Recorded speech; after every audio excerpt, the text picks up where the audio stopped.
In this video, I'm going to be going over the basics of persuasive speaking. Keep in mind that persuasive speaking is a more formalized kind of speaking in the same way that informative speeches were as well. So we are very much going to concentrate again on making sure that we've got scholarly research, that we've got good structure, all of those things that were really important for our informative speech, but we kind of strayed away from in our online speech. So just a heads up, we are getting back to that more formalized way of presenting ourselves. By definition, persuasion is simply an attempt to change your listener's state or behavior.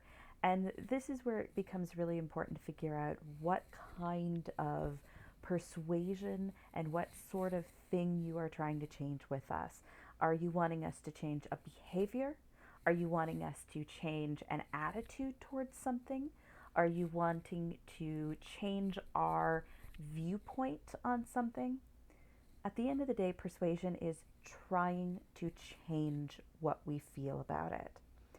Now, because you are an advocate for one side of the debate, you're not presenting pros and cons, yeses and nos, anything like that. Yes, it's a good idea to recognize the other side, but your main focus should be your points, your ideas, and the thing that you want us to feel when you leave. Now, as we discovered with our informative speeches, it's very easy to work persuasion into information because information itself can be very persuasive.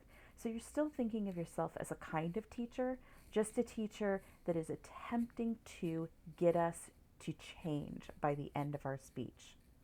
Now, it's important to note that we're going to try to change our audience's opinion, but that doesn't mean that we will change our audience's opinion. It doesn't mean we shouldn't try, but that not everyone is going to go with us. Additionally, some people in your audience are already going to feel a particular way and already agree with you. So there's not going to be a shift for them so much as a affirmation of what they already know to be true. So I want you to take a moment and really think about what makes someone persuasive.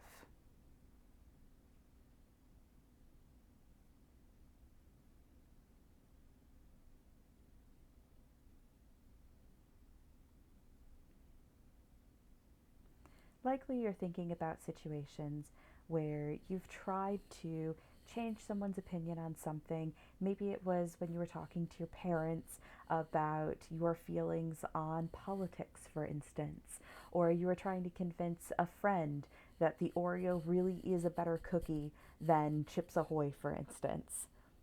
Whatever the case may be, there are certain techniques that we have as a persuasive speaker that are pretty common throughout. And we're going to go through some of those throughout the rest of this lecture.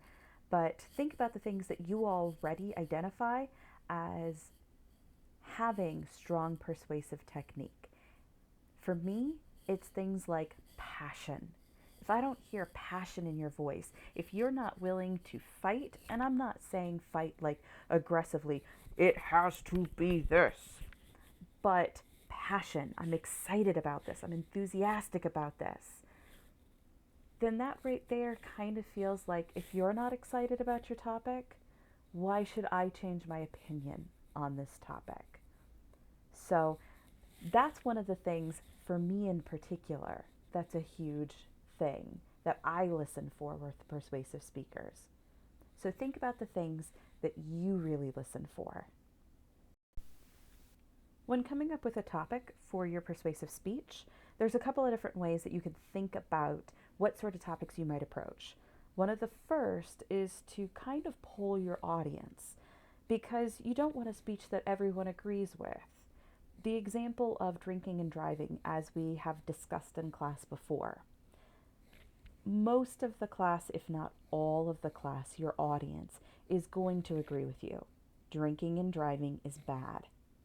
So if everybody already agrees with you, what's the point in giving that speech? So you want to find something that, yes, people agree with you, but also you have people that you want to change their opinions. You don't want to talk to an audience that completely disagrees with you. You don't want to talk to an audience that completely agrees with you. So you want to kind of find that middle road so that you've got supporters in the group that give you confidence, but you also have people that you are really trying to affect change with. So again, that example, drinking and driving, probably not the best topic, but passing a law to put breathalyzers in all vehicles, there I'm going to start having some difference in my audience. You also want to think about things that you're passionate about. Like I was just mentioning, I can really tell when somebody is interested in their topic and really, really invested in the things that they are trying to tell me about. So if you're not interested in your topic, why are you trying to persuade me to change my opinion on your topic? Keep in mind that there are some topics that are off limits because of their nature or because they're so difficult to persuade or overdone and not really unique. So, for instance, things like the death penalty. We have such deeply founded opinions on death in general and whether or not we should execute, for instance, or not execute, whether we should have the death penalty or not have the death penalty, that it's going to be really, really hard to convince people otherwise. And so those are some of the reasons that there are topics that are a little off limits. Keep in mind, too, when presenting your topics, this is not an argument. Like I said, we don't want aggressive passion. We want enthusiastic passion. You're not trying to win a contest. You shouldn't treat it like a contest. You are simply trying to give us your opinion and get us to come to your side. Now, when I ask the question, what makes someone persuasive, it may not have come immediately to your mind. What makes someone persuasive? Because, let's be honest, persuasion is really hard. It's not an easy thing to master or to take and really work through, but with practice, we can get better at it. First off, it's important to keep in mind that persuasion is hard because we want to change everybody's opinion, but we're not going to change everybody's opinion. So we have to be realistic in our goals of what we are trying to do with our persuasion. And some of the reason that we're not going to change everyone's opinion is because a lot of times as humans, we are looking for other people that believe the same thing as we do. And this is called confirmation bias. So I'm going to hang out with people. I'm going to be in a social circle of people that agree with the things that I believe in. For instance, I like to use the example of flat earthers. Flat earthers have conventions, they have meetups, they hang out together, sometimes at the expense of their own family. They will disconnect from people because they aren't a part of, the flat earth in the know conspiracy. And, or rather, the round earth is the conspiracy. And that idea of really only seeking out knowledge that reaffirms our own beliefs is part of this other idea called cognitive dissonance. When we are challenged to change our beliefs, when we are challenged to think outside of what we believe we know to be true, we get hostile. We put our walls up. Like I said, there are people in the flat earth community. I've watched documentaries on this because I find this topic really fascinating from an outside perspective. TBH, I am a round earther. But flat earthers will cut off family members because those family members are not a part of their social circle. And when they run up against evidence that tells them that the earth is round, they go, nope, not true, can't happen. Now, when I talk about flat earth too, keep in mind it's a metaphor for something much larger as well. flat earthers, people who cannot bend, who have become hostile, who have such firm beliefs in what they are, these are the radicals in our lives, in our society, right? These are the people that have no willingness to bend. They're the people and the times when we go home for Thanksgiving break and can't talk politics because it ends up in an hour-long shouting match where everybody leaves crying. So we want to start thinking about techniques to work through some of these walls and barriers that keep us from being able to really connect to people in a persuasive way. So I'll pose the question: how can a speaker deal with cognitive dissonance? Now, if we were in class, I'd be showing you a really brilliant clip from a film called Behind the Curve, and it's about the Flat Earth movement. There is a scientist talking about how we reach out to people who are so shut in that they can't listen or can't believe in basic science. So some of the things that the speaker suggests, as well as your book, is that we have to build trust, respect, and goodwill with the people that we are talking to. That's part of why aggressive persuasion doesn't work. Passionate persuasion, yes. Aggressive, no. Because if I sound like I'm being attacked, I'm not going to listen to you. So you need to build my trust and my respect and tell me that you care about me and my opinions. You need to understand that when you're persuading me, that some of my audience, some of you are going to have very strongly held views, and that is something that we need to have respect for. We can show that contradictory information can actually be consistent with their beliefs. That, yes, for instance, with flat Earth, science has been wrong in the past.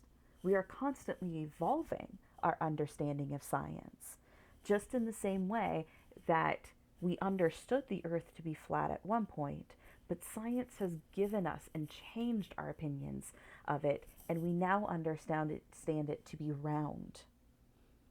You also want to be utilizing research and sources that your audience will respect. That goes back to that bias chart that we talked about, where there are some sources and references that are not going to have as much respect among people because they'll go, oh, that's just a liberal news source, or oh, that's a conservative news source. So you want to make sure that you're using sources that your audience respects.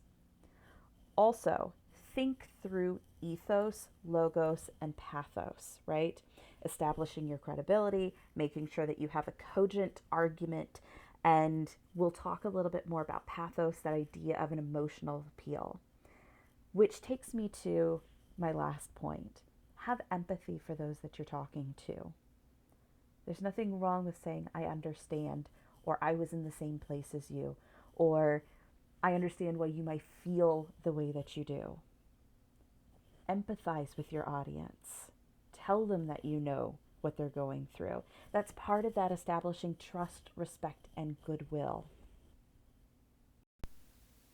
If you find yourself in a situation where you are dealing with a hostile audience, and what I mean by hostile audience is an audience that isn't necessarily going to start a riot over your speech or throw rotten fruit at you or anything like that, but a hostile audience is one that is very clearly actively not listening. They have their mind made up. They're not going to listen to you. They're not going to pay attention to you. A lot of times you'll see these are the kind of audience members that are paying attention to other things, that have their phones pulled out, that have their arms crossed. Their body language says, I am very closed and I'm not happy with what I'm hearing right now. So in dealing with a hostile audience, some of the same rules apply here. You want to establish a common ground. Try to identify ways that you are similar, because that right there starts putting you on an even playing field. It makes you feel more familiar to them. Use as specific, unbiased, and new evidence as possible. Give them new things to think about, not the same old arguments, because that's part of the hostility is, oh, you're just going to preach at me again. For instance, drinking and driving, right? If you have something new to share with us, by all means, share it with us, because that's what's going to make us interested. But if you're just going to give me the same statistics over and over, I'm going to turn a little hostile, because why are you wasting my time? Also, be realistic in your goals. If your goal is to turn 100% of your audience to your point of view, that's not a very realistic goal, especially with a hostile audience. If a goal is to plant a nugget of doubt and maybe to get 10% of people in a hostile audience on your side, that's a realistic goal. 20% maybe even on your side, realistic goal. 60%? It depends on the arguments you're presenting, right? So be realistic, be specific, and make sure that you're finding that common ground. Pathos is a way that we can really focus in on our persuasion techniques. Pathos we use a lot more in persuasion than we do in informative speaking, which is why I didn't bring this up when we were doing that speech. Pathos is our emotional appeal. And a lot of times we use those emotional appeals to try to convince someone of something because we're guilted into it or because we feel compassionate for people. For instance, right now there is a huge movement that I'm seeing on a lot of social media talking about saving the United States Postal Service. Now, there's a lot of persuasion techniques behind this, and there's a lot of reasons behind it. You can try to persuade me to donate to the USPS out of guilt, right? That the federal government is not giving them the support that they need, are not giving them funding and bailouts in a time when we are dealing with corporate bailouts. So I feel guilt, right? That this is not going to be there. I may feel fear that that isn't going to be there anymore, and therefore my postage for a letter is going to go up by, I've seen margins of 300 to 500%. You can also make me feel pride in the fact that this is a federal establishment that has been around since Benjamin Franklin put it together. There's lots of different ways that you can manipulate your audience's emotions to make them feel a particular way. And this is where audience analysis really, really helps you. Know how your audience is going to feel, what they're going to be more receptive to, or what you suspect they're going to be more receptive to. Would it be better to play on my fears, my guilt, my pride, perhaps my compassion for other people, right? That I want more people to be employed, that I want this public service for everybody, so I have compassion for others. Or maybe it's that I'm angry that this money is getting cut, whatever the case may be. Knowing how your audience is going to react helps you gauge what level of emotional appeal you want to use. When organizing your persuasive speech, you really want to think in terms of problem causes. What is the problem that we are going to be discussing in your speech? What is the cause of it? And that right there gives me some level of persuasion. Now you can do just a 2-point speech, but a lot of times, if you're really going to be persuading me, I also kind of want to know the solution. Okay, so you've told me that there's this problem. You've told me all the reasons why there's this problem. How can we fix it? That fixing it really gives me as an audience hope that there's something else we can do. So I like presenting my persuasive arguments in 3 points: problem, cause, solution. That last other organizational technique, problem, plan, practicality, also works really well. Here is the problem. Here's the thing we're going to be discussing. Here is my solution, my plan of action for you. And here are the practical ways that it could be implemented, the concerns that we might have for it, etc. Now, that's not the only way that you can organize your speech. You can use a more topical design if you want to. You just want to make sure that it makes sense for your speech. Most times with persuasion, a problem cause solution is the most common format, but it's not the only format if you do want to branch out a little bit. When putting together an argument, and by argument I don't mean you are wrong, blah, blah, blah, yelling, so much as argument, a way to make a claim and prove your point. What you want to do is think through these 3 steps. Make a claim, have data and evidence, and have a warrant. So claim is the clear statement of your argument. What are you trying to say? You want to follow that up with data or evidence, things like statistics, examples, testimony, those sorts of things that support your statement. Followed up by an explanation of how those 2 are connected so that you make it very abundantly clear, this is the example that I am using to connect to this initial claim, and this is what it all means. So let's look at an example of that model of an argument. The claim, public buildings should enforce recycling policies. That is what I'm saying. That is what I'm trying to persuade you with. The data evidence, the EPA reports that X tons of recyclable trash is disposed of in public buildings annually, although recycling facilities exist. I have given you a fact, and now I need to go through the warrant and explain why that fact connects to my claim. Because those who frequent public buildings have not been following recycling mandates, those mandates should be enforced. We can see from my data that we have X tons disposed of in trash facilities instead of the recycling. Therefore, public buildings should enforce our recycling policies. So I'm explaining it along the way so that you as an audience better understand exactly why I'm making all of these claims. It strengthens your arguments. It strengthens the persuasion that you are trying to make throughout the course of your speech. Now, with those kinds of claims in mind, we do want to make sure that we are watching out for fallacies.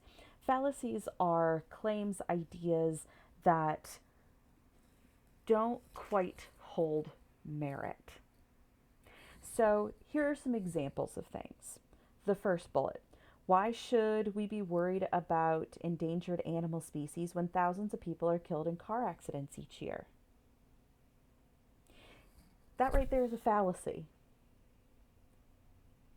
What do endangered animals and people who die in car crashes have to do with one another? They don't. There's no real connection between those 2. So I'm not going to make that argument because it doesn't support one another. The president must be correct in his approach to domestic policy. Polls show that 60% of the people support him. Another fallacy. What do polls have to do with domestic policy?